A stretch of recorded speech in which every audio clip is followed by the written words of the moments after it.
In this next section, we're going to talk about the challenges of dealing with real-world data and some of the quirks you might run into. So let's start by talking about the bias-variance trade-off, which is kind of a more principled way of talking about the different ways you might overfit and underfit data and how it all interrelates with each other. Let's take a look. So one of the basic challenges that we face when dealing with real-world data is overfitting versus underfitting your regressions to that data or your models or your predictions. And when we talk about underfitting and overfitting, we can often talk about that in the context of bias and variance and the bias-variance trade-off. So let's talk about what that means.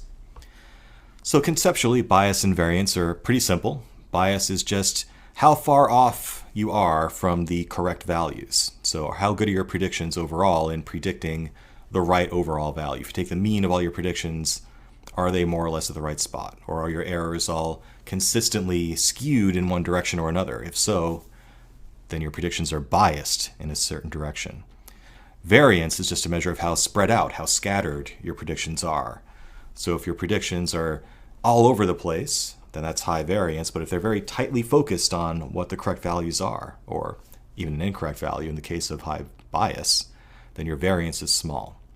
So let's look at these examples here. Let's imagine that this dartboard represents a bunch of predictions we're making where the real value we're trying to predict is in the center of the bullseye.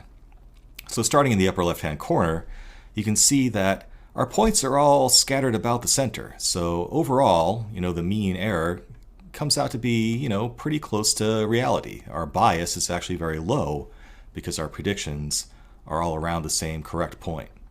However, we have very high variance because these points are scattered about all over the place. So this is an example of low bias and high variance. If we move on to this one, to the upper right corner, we see here that our points are all consistently skewed from where they should be to the northwest here. So this is an example of high bias in our predictions, where they're consistently off by a certain amount. And we have low variance because they're all clustered tightly around this wrong spot, but at least they're close together. So we're being consistent in our predictions, and that's low variance. But the bias is high. So again, this is high bias, low variance. This example in the lower left corner, you can see that our predictions are scattered around the wrong mean point. So we have high bias, everything's skewed to someplace where it shouldn't be, but our variance is also high. So this is kind of the worst of both worlds here. We have high bias and high variance in this example.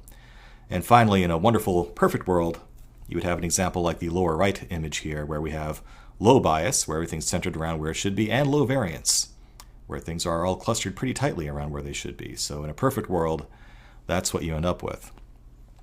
But in reality, you often need to choose between one and the other. So let's take a look at this example. A little bit of a different way of thinking of bias and variance here. So here we have a straight line, and you can think of that as having very low variance relative to these observations. Okay?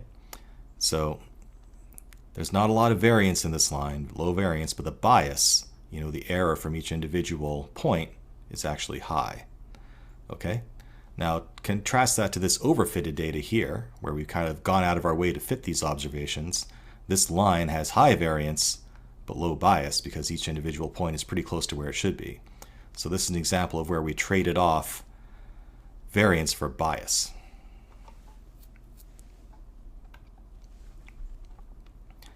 Now, at the end of the day, you're not out to just reduce bias or just reduce variance. You want to reduce error, right? That's what really matters. And it turns out you can express error as a function of bias and variance. So error is equal to bias squared plus variance. So these things both contribute to the overall error, with bias actually contributing more. But keep in mind, it's error you really want to minimize, not the bias or the variance specifically. And an overly complex model will probably end up having a high variance and low bias, whereas a too simple model will have low variance and high bias.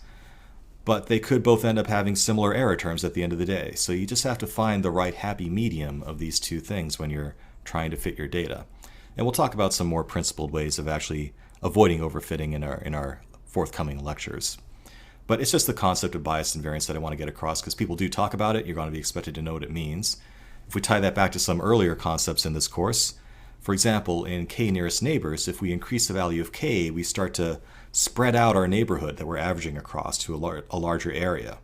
So that has the effect of decreasing variance because we're kind of smoothing things out over a larger space, but it might increase our bias because we'll be picking up a larger population that may be less and less relevant to the point we started from. So by smoothing out k and n over a larger number of neighbors, we can decrease the variance because we're smoothing things out over more values, but we might be introducing bias because we're introducing more and more points that are less and less related to the point we started with.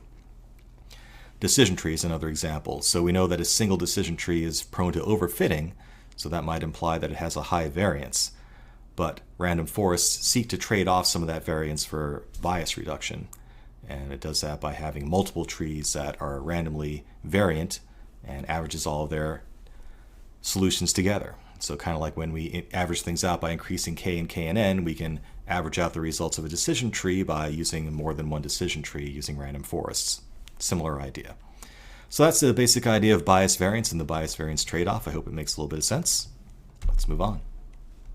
So that's bias variance trade-off. Again, there's sometimes a decision you have to make between how overall accurate your values are and how spread out or how tightly clustered they are. So that's the bias variance trade-off, and they both contribute to the overall error, which is the thing you really care about minimizing. So keep those terms in mind.